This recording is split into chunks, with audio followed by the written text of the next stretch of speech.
In European Union Memorandum on Lifelong Learning, it is stressed that the promotion of lifelong learning among all groups of individuals is essential. That means target group and participant orientation are fundamental concepts of adult education. Target group could be defined as a particular group of people that adult education is intended to reach. In the adult education context, typical target groups include adult learners themselves, adult educators, other practitioners and advocates such as people working in adult education associations, non-governmental organizations. They may not be in direct touch with the learners, but involved in project coordination, advocacy and lobbying in funding or whatever. Educational policymakers and civic servants on the national and international level, and adult education researchers. In the center of the whole picture we'll find adult learners, who might be those adults who may wish to increase their level of literacy, adults who left school without formal qualification, those at risk of long-term unemployment, those in the workplace who may wish to build on their basic skills, and those adults who are in the country on the ineligible position and are currently not working or have no temporary, non-permanent job. Pensioners who have time and energy to improve their life while learning, women return to work after a career break, learners with special educational needs or adults with disabilities.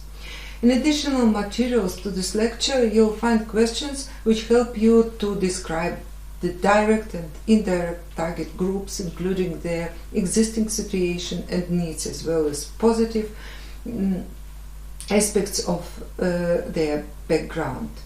Observed differences in participation have been linked to inequalities of opportunities and living conditions, the demographic and social status of participation, and it is becoming more and more important issue.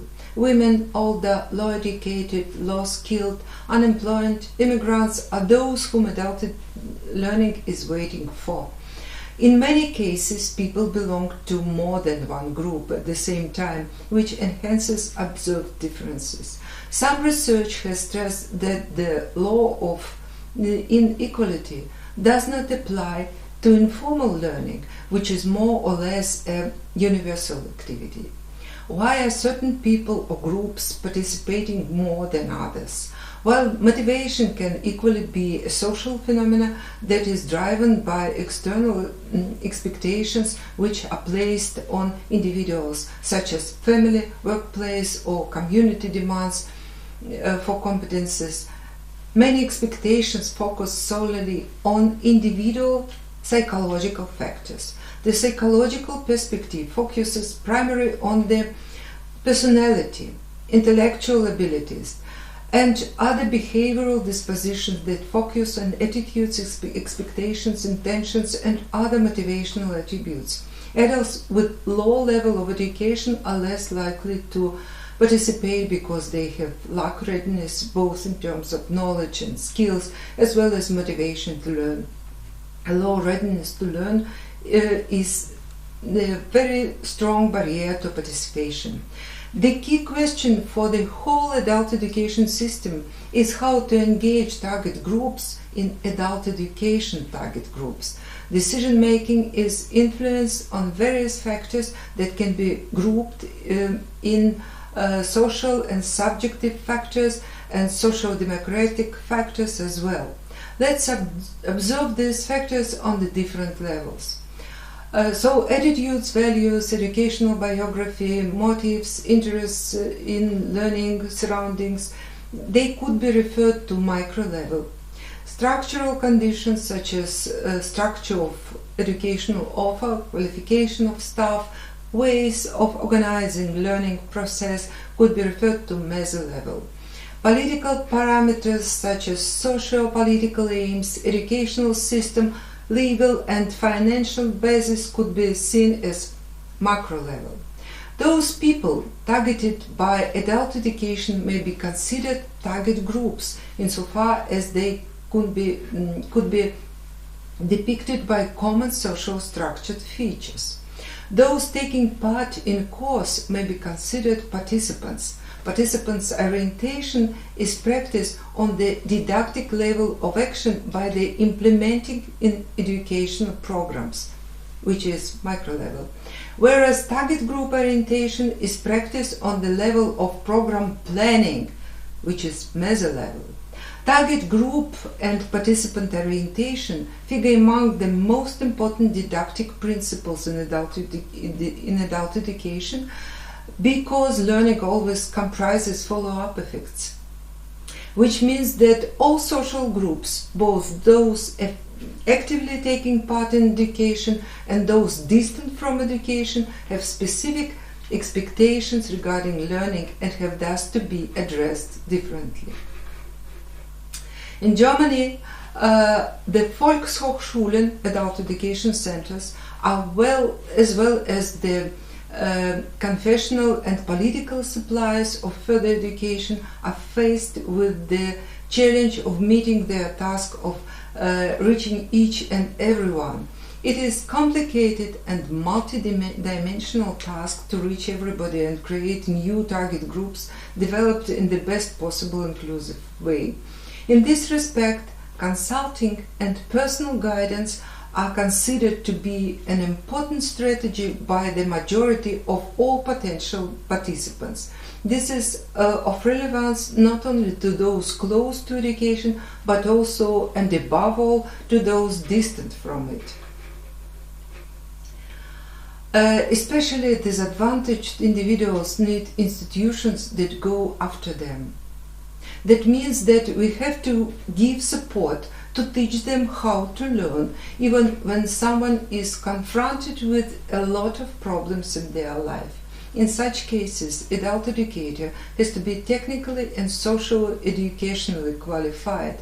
Target groups are differentiated in their attitudes, dispositions, and approaches toward adult learning. This diversity can be found even within the same demographic or socio-economic groups.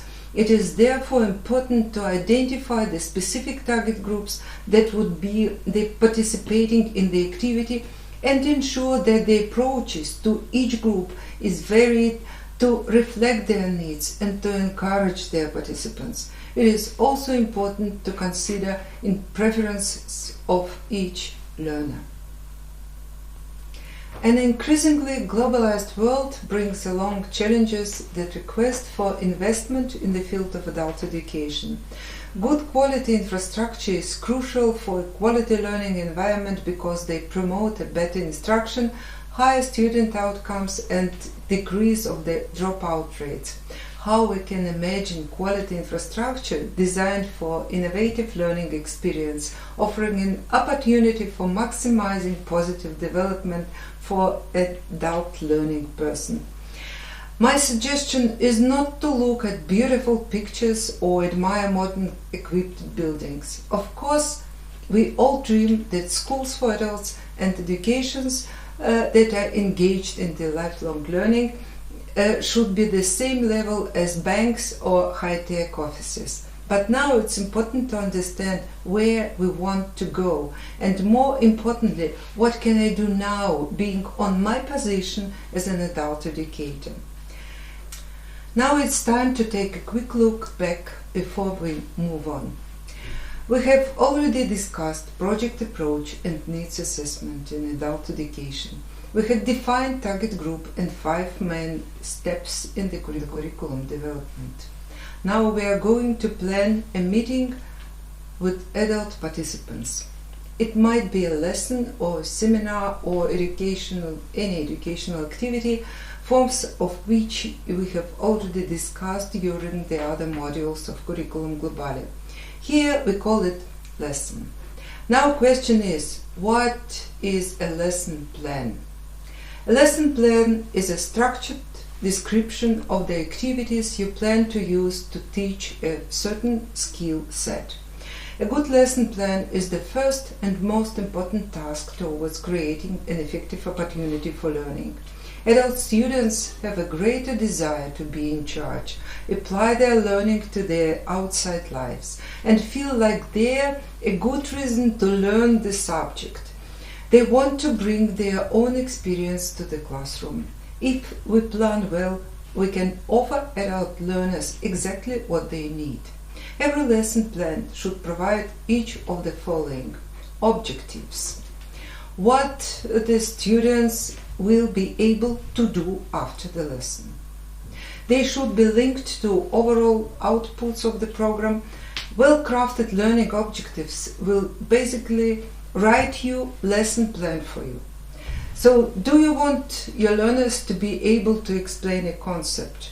Then be sure to make room in your lesson plan for an activity that allows your learners to actually explain the concept. Want them to demonstrate something? Then you may need a design of activity that involves role play or something simulation of a skill. So the next step, welcome and introduction needs assessment. It's good to begin a lesson at the beginning and address who is there, why they are gathered, and what do they hope to accomplish and how they will accomplish it. Content and key points, how each section of your lesson plan should be facilitated. Instructional technique, describe how you plan to deliver your content. Will you use a lecture? Small group activities, role play, simulation. Will you show a video? When you describe how you plan to deliver your content, you'll be able to see if each instructional technique field relies too much on one technique, such as lecture, for example. You run the risk of monotonous, boring presentation.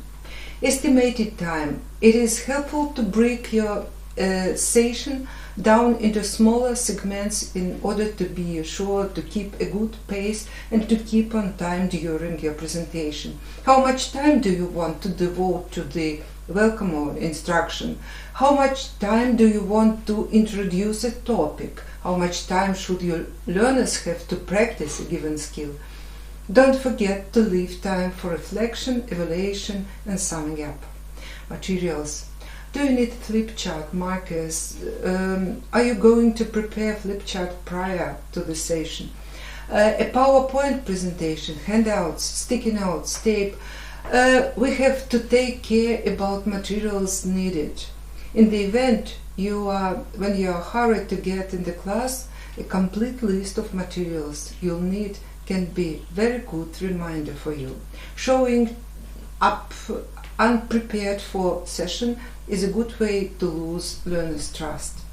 Evaluation, a general discussion about what students learned during the activity, and this is chance to ensure that materials was understood. It takes about 5 minutes for the activity. If we plan a day-long activity, for example seminar or masterclass, module design is suited better. In this case, we can divide the content into short modules. Each module contains warming up, short input or presentation, participants' activity, and short feedback.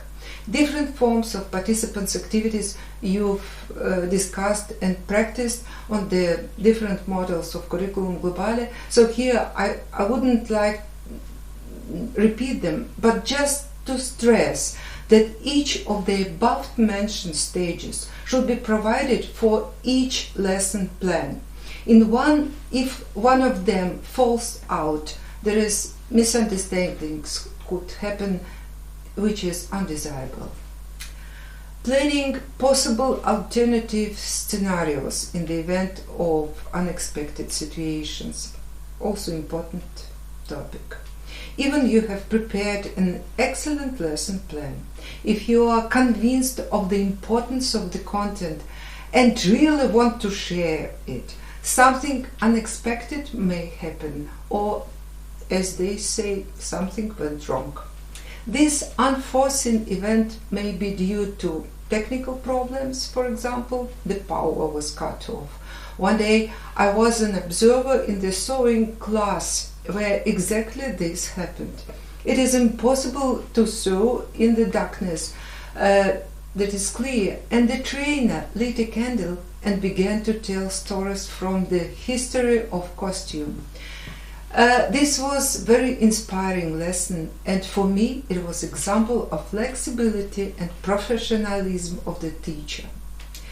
Participants, sometimes the lesson plan may be disrupted due to the participant or group. You spoke about specifics of the working in the group and problems concerning this and probable solutions in the previous models. So it might be also external dominator. It happens that the course is interrupted by some external circumstances. In my practice, once, and I hope it will never happen again, there was a case when a terrorist attack occurred in my city during a seminar, and both me and all participants who have come from different cities began to receive continuous phone calls. I suggested that we stop, contact those who are worried about us, send them messages, and then the class continued. It took about 10 extra minutes, but it was needed, I am absolutely sure. External factors, sometimes our plans are invaded by annoying misunderstandings that can change the lesson plan. For example, planning outdoor activities, but the weather makes them not possible. You need silence for concentration, and outside is something being loudly renovated. It might not have critical meaning, but just need quick reaction and also readiness for improvisation, which begins with the ability to assess the situation and listen to the intuition that tells you how to do, what to do. How to make an effective improvisation. The following helps me in my practice. Directly address the participants, looking into their eyes, maintaining eye contact. Try to make them react, give signs of approval, smile, nod, to speak simply and honestly, while all the energy should be focused on the subject of conversation. It is important to keep self-control, that is, to talk and to listen to yourself at the same time. In the process of improvisation, keep in mind that the original plan of the lesson should be completed. So from improvisation, it is necessary to get out in time. I'm always happy when there is love in the classroom and positive atmosphere is created. However, the activity is not a form of entertainment. You can tell a funny story about yourself or about other people, but as an illustration, as a part of learning process. Every teacher prepares to lecture in his or her own way. There is no common rules. We can only share our experience and our view.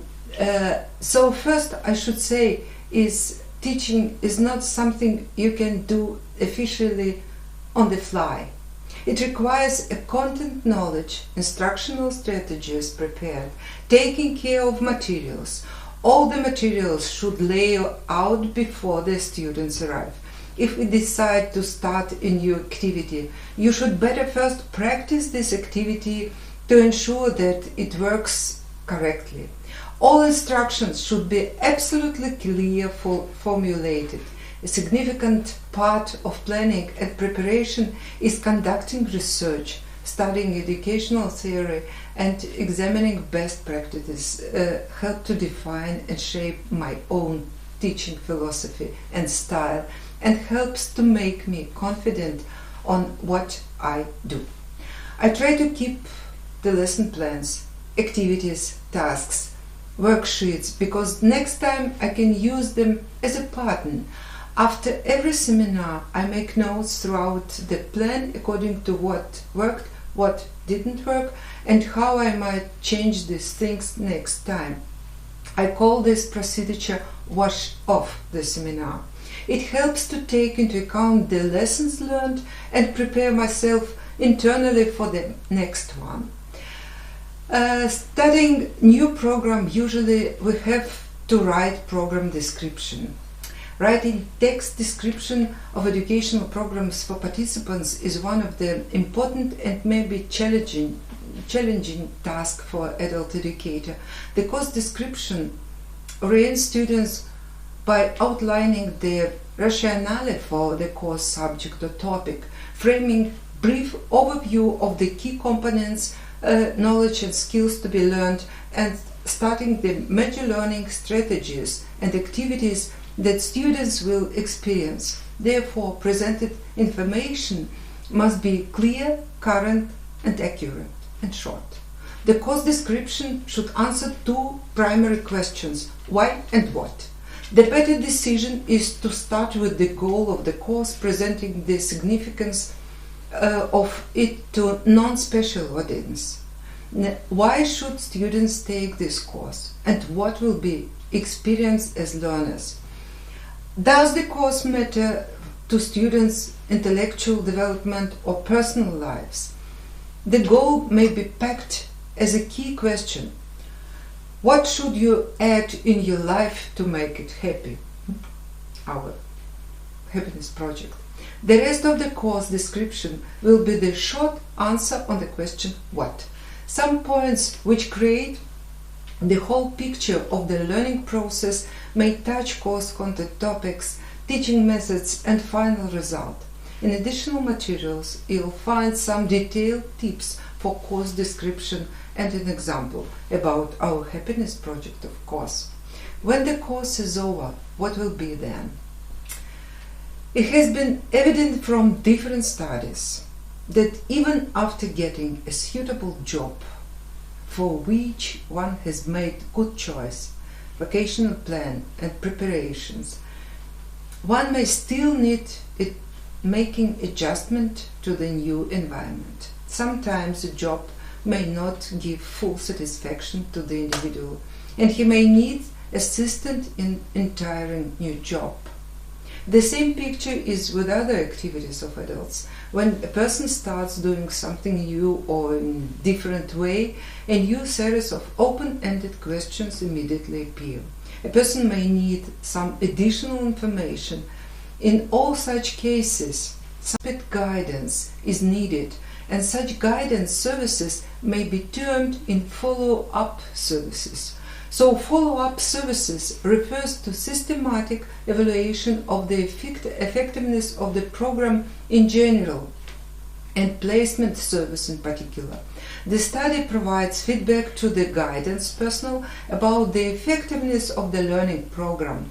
They determine how many people need readjustment in their occupations. Follow-up service is the component of complete program, extremely helpful in reorganizing and improving educational program. It can be conducted through personal contact with the student, which may be incidental or deliberate, through mailed questionnaire, or in the meeting of all students, associations, meetings, or indirectly through friends and postgrades. The school personnel can also, if possible, contact the employer for collecting information about former student, what progress he has made, and what difficulties he is facing.